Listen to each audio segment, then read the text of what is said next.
Claire, don't forget to lock up. We're trusting you with the place, Jonah said, giving me one last glance before stepping out the door. Of course. Enjoy your trip, I replied, trying to muster a sincere smile. I watched as Jonah walked away, the door shutting softly behind him. The house suddenly felt bigger, emptier, even though Jonah's parents were still around somewhere. I sighed, turning the lock with a decisive click. That's when the reality of my situation hit me again. I took a deep breath and walked into the kitchen. My work laptop awaited me on the dining table, competing with the clutter left by my in-laws. Gregory's golf magazines and Ellen's knitting projects had taken over every available surface. Our once tidy home now felt like a chaotic battleground. Claire, could you be a dear and make some tea? Ellen's voice floated in from the living room. My jaw clenched, but instead of answering, I grit my teeth and filled the kettle with water. I was getting used to these constant requests, though each one chipped away at my patience. I glanced at the stack of bills accumulating next to my laptop, frustrated that no one else seemed to notice or care. Jonah and I had been happy once, before his parents moved in unannounced. We hadn't even celebrated our first anniversary when they showed up, their car loaded with luggage and the announcement, "We need to stay for just a while, dear." That while had now stretched into months. "Claire, you should come and sit with us," Gregory called out. His tone was always commanding, never quite asking. Feeling cornered, I obliged, carrying Ellen's tea into the cluttered living room. She took it without a word of thanks, her attention glued to the television. "So, Jonah mentioned your project is going well," Gregory began, his eyes flicking over my disheveled appearance. "Good for you." "Yeah, it's keeping me busy," I replied, forcing myself to sit on the edge of the couch. "Busy is good, but don't forget your duties at home," Ellen added, stirring her tea with a patronizing smile. The conversation was always the same. Any success I had at work was downplayed, overshadowed by their narrow views of my responsibilities. Jonah's lack of action grated on me, his unwillingness to confront them only making things worse. "Claire," Jonah had said a week ago, looking anxious, "they're just old and set in their ways. It'll get better." But it hadn't. As much as I loved Jonah, his optimism felt like a betrayal. To him, keeping the peace with his parents was paramount, but for me, it was making life unbearable. I bit my tongue once more, swallowing the retort forming in my mind. A notification pinged on my laptop, a reminder of the client meeting I had in 10 minutes. "I need to get back to work," I stated, rising from my precarious seat on the couch. My heart pounded, every interaction with them feeling like a test of endurance. Gregory waved me off dismissively, eyes returning to his newspaper. Ellen merely nodded, engrossed in her knitting. Back at the table, I pushed aside their clutter to make room for my work, the weight of my situation pressing down on me once again. I wondered how many more facades I could wear, how many more compromises I could stomach. Jonah's easygoing nature felt like a distant memory, replaced by an unsettling complacency. My idyllic visions of married life crumbled with each passing day, shadowed by the constant presence of his parents. The kettle whistled, its sharp sound piercing through my reverie. Another tea break for Ellen, another test of patience for me. As I poured the boiling water, I looked out the window, wondering if I'd ever reclaim the peace I'd once envisioned for our home. Endless days of small sacrifices loomed ahead, but deep down, a flicker of determination sparked. Something had to give, and I wouldn't let it be myself. "Claire, there's something wrong with the dishwasher again. It never happens when Jonah uses it." Ellen's voice cut through my focus as I worked at the dining table. I clenched the edge of my laptop, taking a quick breath. "Jonah doesn't even know how to use it. He never cleans up." I fired back, trying to keep my voice steady. Ellen's eyes narrowed. "That's because he works hard all day, unlike you, who can work from home and still manage to mess things up." I got up and walked to the kitchen, trying to kill the conversation. Ellen trailed behind me, her disapproving presence filling the space. I opened the dishwasher, fiddling with the controls just to do something with my hands. Gregory appeared in the doorway, leaning against the frame with a smug look. "You wouldn't have these issues if you just did things right, Claire." My patience was wearing thin. "Maybe you two could help out once in a while," I snapped, unable to hold back. Gregory chuckled, the sound grating my nerves. "Help? We're guests here. It's your job to make us comfortable." I slammed the dishwasher shut. It was clear nothing I said would matter. Retreating to the dining table, I tried to bury myself in work, but their voices kept pulling me back into the toxic atmosphere. Jonah appeared briefly in the evening, but his presence did little to ease the tension. "Hey, Claire, everything all right?" he asked, looking between me and his parents. "Just peachy," I replied, voice dripping with sarcasm. "Your parents seem to think I'm the maid." Ellen piped up.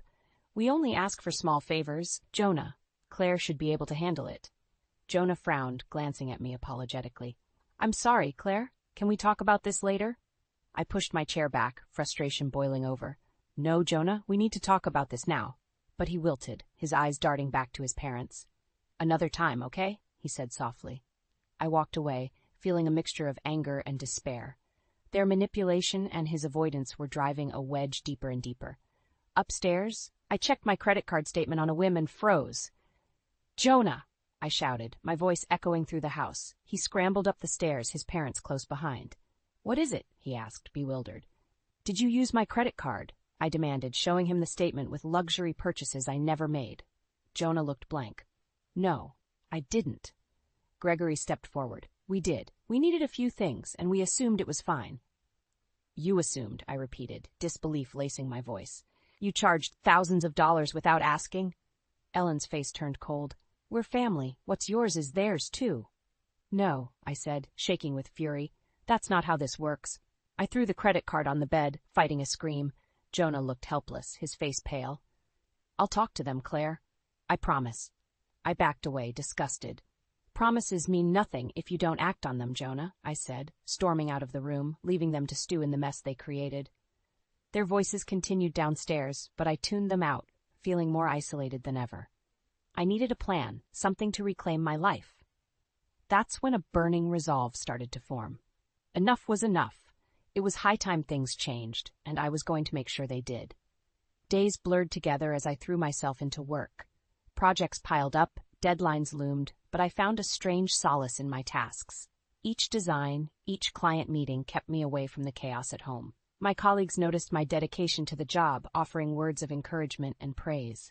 "Claire," Ryan said, leaning on my cubicle wall, "you're on fire lately. How do you do it?" "It's called survival," I joked, though a part of me meant it. Ryan laughed. "Well, keep it up. Management's noticed. I wouldn't be surprised if there's a promotion in your future." His words lit a small spark of hope. At least one part of my life was under control. Back home, things were as unbearable as ever. Gregory and Ellen's dominance grew stronger by the day. They moved my belongings without asking, filled the house with their things, and hovered over every aspect of my life. It was suffocating. One evening, I came home to find Ellen rearranging my office. "Ellen, what are you doing?" I asked, my voice strained from a long day. "Your space was too cluttered." "I'm organizing it," she replied nonchalantly. My jaw clenched. "I like my things where they were." "Well, it's better this way," she insisted, not bothering to pause. At dinner, the conversation turned acidic. "Claire, maybe you should take cooking classes," Gregory suggested with a smirk. "Your meals could use some improvement." I stared at him, wondering how he could be so condescending. "Maybe you should appreciate the fact that I'm cooking at all." Gregory chuckled, turning to Jonah. "See, son, this is what I mean. A little gratitude goes a long way." Jonah looked uneasy, trapped between us. "Let's just eat," he said, attempting to steer clear of another confrontation. The final straw came when I checked my bank account and found another series of unauthorized transactions. This time, it was for an expensive spa package. I stormed into the living room, holding the bank statement in my hand. "More charges, really?" I yelled. "You spent $1,200 on a spa?" Ellen barely looked up from her knitting. "Relax, Claire. It was just a treat. We needed it." "You needed it? How about asking before using my money?" I spat. Gregory looked up from his newspaper, unfazed. "This isn't all your money, Claire. We're family." "No, this is theft," I countered, my voice shaking with rage. The tension in the room thickened. Jonah stepped in, trying to mediate. "Claire, we'll sort this out, right, Mom? Dad?" Ellen and Gregory shrugged, clearly not taking it seriously. Jonah's attempts to placate me only deepened my feeling of betrayal. I left the room, retreating to my work once again, using it as my only escape. Then the promotion came. Management called me in. offering me a senior graphic designer role. The additional workload meant more time at the office, and I clung to the opportunity like a lifeline. I spent longer hours at work, enjoying the camaraderie of my colleagues and the satisfaction of my achievements. At home, I distanced myself, focusing on my future. The bitterness I felt towards Jonah and his parents grew, fueling my determination to take action. Late one night, as I walked through the empty office, Ryan found me packing up. "Big plans for the weekend? More work," I admitted. "Keeps me sane." He nodded. "If you ever need to talk, you know where to find me." His support gave me a momentary reprieve, but I knew my real battle lay ahead. It was time to reclaim my life, no matter the cost. I started to outline my next steps, every small detail fueling my resolve. I opened the front door to find a note taped to it. "Gone for a week, back soon." It read in Ellen's flowery handwriting. My heart sank and then spiked in anger. They hadn't mentioned any trip, let alone asked for permission to leave like this. My mind raced with possibilities, but one thing was certain: I was done being their doormat.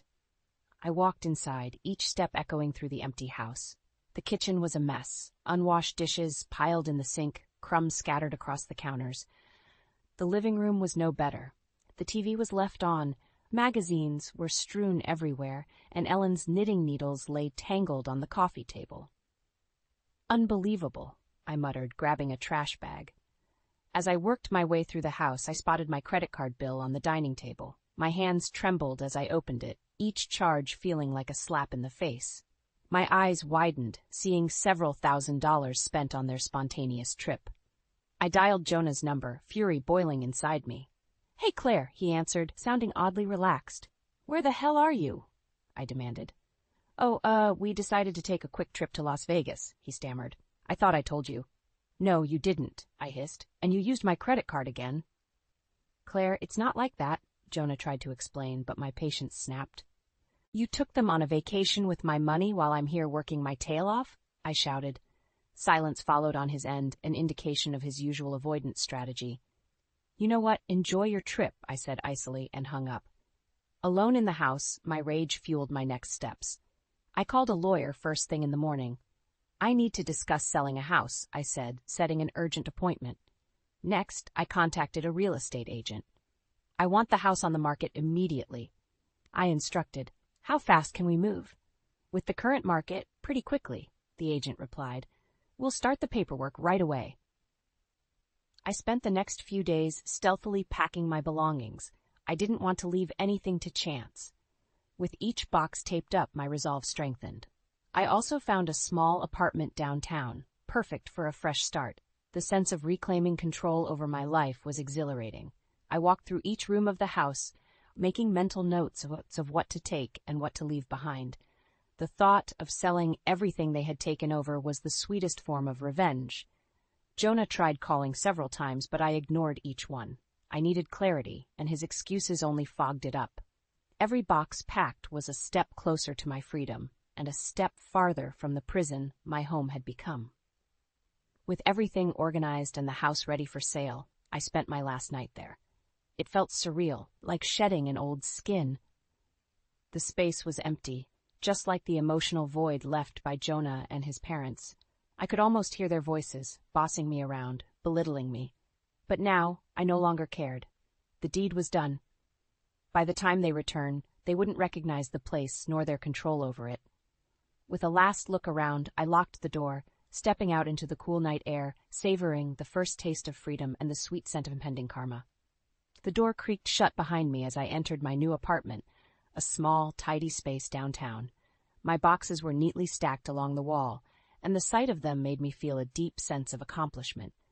One by one, I began unpacking, placing my things exactly where I wanted them, this time with no interference. I had arrangements to make. First, I visited my lawyer. "Claire, everything looks in order," she confirmed, flipping through the documents she had prepared. "If you're sure about this, we can push the sale through quickly." "Do it," I replied without hesitation. Next stop was the real estate agent's office. "The house is now listed," she informed me. "I've already had several inquiries." "Great," I said, feeling a spark of satisfaction. "Let's make it happen as fast as possible." As the days passed, I balanced work and my covert operation. By day, I was the diligent graphic designer, throwing myself into my new role. By night, I moved essentials into the apartment, making it feel more like home. The only messages I received from Jonah were attempts to soothe my burning anger, but they went unanswered. One particular evening, I found myself in the office late, a usual occurrence now. Ryan, my colleague, noticed me as he packed up to leave. "Burning the midnight oil again?" he asked, coming to lean on my desk. "Yeah, lots to do," I replied, trying to keep my tone light. "Want to grab a coffee? You look like you could use a break," he offered. "Sure," I agreed, realizing that a bit of normalcy could do me some good. At the cafe, we sipped our drinks in a comfortable silence before Ryan broke it. "Something's been bugging you," he said, more of a statement than a question. I sighed, deciding if I should burden him with my mess. "It's complicated at home," I finally admitted. "If you ever need help, I'm here," he said, his sincerity touching me in ways Jonah's evasions never did. "Thanks, Ryan," I said softly, appreciating the gesture more than he knew. The next morning, I received a call from my real estate agent. "Claire, we have a buyer," she announced. "They're offering more than the asking price and want to close quickly." "Let's do it," I said, feeling elated. The final pieces were falling into place. With the sale nearly complete, I returned to my apartment, envisioning the look on Jonah and his parents' faces when they returned. They wouldn't know what hit them. The last detail involved formalizing the divorce. I made sure the papers were prepared and ready for when they returned. My plan was airtight, each step meticulously thought out and executed. Packing the last of my belongings from the house, I felt a strange sense of peace. I had no regrets. They had pushed me to this point, and now they would face the consequences. I locked the door one final time, leaving the key under the mat with a note. "We're done." I stepped away, my new life awaiting me. The control I had fought so hard to reclaim was finally mine, and as I walked towards my future, the weight lifted from my shoulders and was replaced by a renewed strength. I stood by the window of my new apartment, watching the minute hand on the clock crawl. Any moment now they'd come back from their trip. I could almost picture their confused faces when they found themselves locked out. It wasn't long before my phone buzzed. It was Jonah. I let it ring twice before picking up. "What's happening here? We can't get into the house," he yelled, his voice frantic. "I sold it," I said calmly. There was silence on the other end of the line. "You? What?" Jonah finally spluttered. "I sold the house. It's done," I repeated, feeling a strange sense of relief wash over me. "You can't do that. This is our home." Ellen's voice shrieked in the background. "No," I replied, my voice cold as steel. "It was my home. You've been nothing but uninvited guests." Jonah was silent, too stunned to respond. Ellen grabbed the phone from him. "We'll see about this, Claire. We'll get a lawyer. You'll regret this," she threatened. "Do whatever you feel you need to," I said, unbothered. "But the paperwork is ironclad. You'll find no loopholes." On the other end, I could hear Gregory cursing. "This isn't over, Claire," he snarled before the call dropped. I sighed, placing my phone on the counter. I glanced around my new apartment, feeling the first threads of true peace. The next morning I stood by my lawyer's office, ready for the storm. Jonah, Ellen, and Gregory arrived, their faces a mixture of fury and desperation. I stepped outside to meet them. "Claire, let's be reasonable," Jonah started, his voice wavering. "We can work this out." "We tried," I countered. "You chose them over our marriage time and time again. This is the result." Ellen stepped forward, her eyes blazing. "We took you in, treated you like family." "Your idea of family is using me as a bank and a maid," I fired back. "That's not family." Gregory leered at me. "You'll pay for this, Claire." "No, I'm done paying," I answered firmly, handing Jonah the divorce papers. "Sign these. We're finished." The neighbors nearby began to gather, their curiosity piqued by the spectacle. Jonah glanced at the growing audience, his face flushed with embarrassment. Ellen looked ready to burst, her hands shaking as she snatched the papers from me. "You can't do this," she screamed. "We'll fight you." But their threats fell flat. "Go ahead," I said loudly, making sure the neighbors heard. "But you'll find that legally, you've got no standing. This is my house, my money, and now, my life." Gregory tried to lunge at me, but Jonah held him back, looking defeated. "Just sign the papers, Dad. We have no choice." Ellen gave a final, venomous glare before grabbing a pen and signing the papers with trembling hands. Gregory followed, his anger palpable. Jonah was last, his eyes locking with mine one final time before he signed. "Goodbye, Jonah," I said, turning to leave. The weight of revenge lifted, replaced by a lighter, unburdened spirit. I felt empowered and strong, walking away from the chaos they tried to bind me in. Back at my apartment, I smiled genuinely for the first time in months. It was over. Finally, truly over. The power they had wielded was gone, and in its place, I found my freedom. As the door clicked shut behind me, I knew without a doubt that my new chapter had just begun. In the days following the confrontation, the fallout was swift and dramatic. Jonah, Ellen, and Gregory scrambled to find a place to stay, thrown into disarray. I heard through the grapevine that they had checked into a cheap motel nearby, their former grandeur reduced to complaining about the thin walls and bad service. My days, however, were looking brighter. The air in my new apartment seemed fresher, every small action of my newfound freedom. At work, things were electric. My colleagues noticed a spring in my step, and more than one asked what had changed. "Claire, you're glowing," Ryan commented as we worked on a project. "Did something good happen?" "You could say that," I replied, a genuine smile forming. The feeling of taking back control was better than any spa day the Crosbys could have charged to my card. Meanwhile, Ellen and Gregory's attempts to save face were failing spectacularly. Gregory tried calling in favors from his business contacts, hoping someone would provide a temporary space or financial aid. The responses were as cold as his heart, each rejection a blow to his inflated ego. Ellen's threats of legal action fell apart quickly. My lawyer, Kate, was thorough and efficient. "Don't worry, Claire," she reassured me over the phone. "They have no grounds to stand on. You made sure of that." Their public disgrace brought a strange satisfaction. The neighbors talked in hushed tones about the family who had been so unceremoniously evicted. Each muttered word was a victory for me. The old me would have felt guilty, but no more. I was done with feeling sorry for them. Ellen, ever the instigator, couldn't resist calling me. "This isn't over, Claire. You'll pay for humiliating us," she spat through the phone. I chuckled, the sound surprising even me. "Ellen, your eats are empty. Move on." "I have." Click. I hung up, feeling lighter. Ryan, who'd overheard my side of the conversation, raised an eyebrow. "Everything okay?" "Better than okay," I said, my grin widening. Jonah showed up once at my apartment, a last-ditch effort. He looked harried, his eyes pleading. "Claire, please, can we talk?" I leaned against the doorway, arms crossed. "Talk about what, Jonah? You made your choices." "I'm sorry," he started, but I cut him off.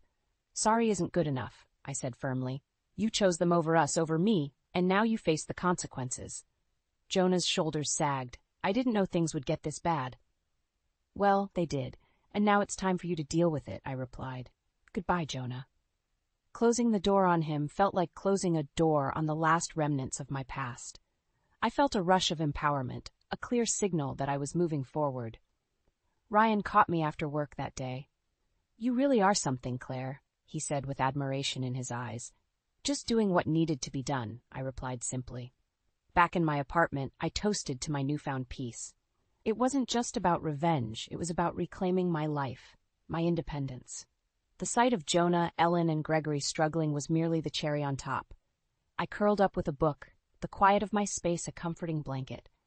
The drama was behind me, and the future ahead seemed full of promise. For the first time in a long while, I could envision a life free from manipulation and control, and that was the sweetest victory of all. Settling into my new apartment brought a sense of liberation I hadn't felt in years.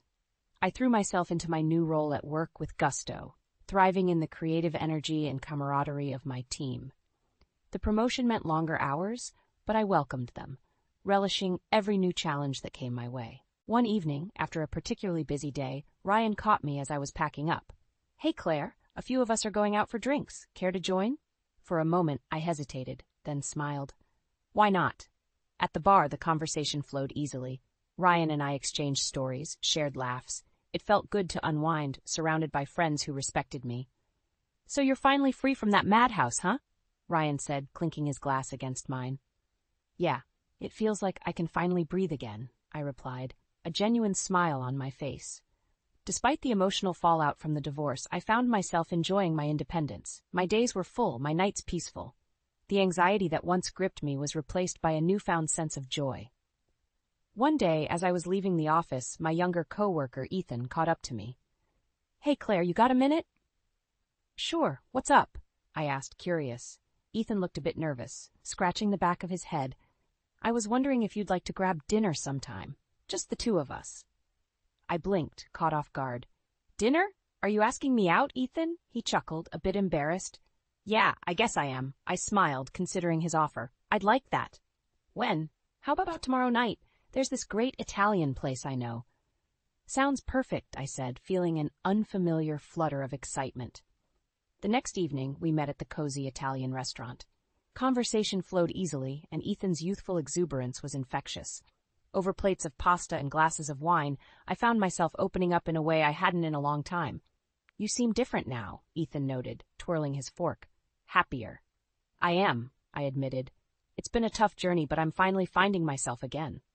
Ethan smiled warmly. "Well, I'm glad. You deserve to be happy." As the evening drew to a close, we walked back to my apartment. Ethan hesitated at the door, looking as if he wanted to say something. "Thank you for tonight," I said, breaking the silence. "I had a great time." "Me too," Ethan replied, leaning in for a quick, shy kiss on the cheek. "Good night, Claire." "Good night, Ethan," I said, closing the door and feeling a warmth spread through me. Inside, I sat down with a content sigh. Life was starting to unfold in ways I never imagined. The past was behind me, and a future full of possibilities lay ahead. Over the next few weeks, Ethan and I spent more time together. We explored the city, shared meals, and laughed late into the night. It was refreshing to be with someone who appreciated me for who I was, without any hidden agendas or manipulations. With each passing day, I realized how strong I had become. No more compromises, no more living under someone else's thumb. This was my life, and I was determined to live it on my own terms. One evening, as I sat in my apartment, the city lights twinkling outside my window, I felt a profound sense of peace. The chaos and drama of the past were behind me, replaced by a calm, steady happiness. This was my new chapter, a fresh start. And for the first time in a long while, I felt optimistic about the future, confident that I could handle whatever came my way.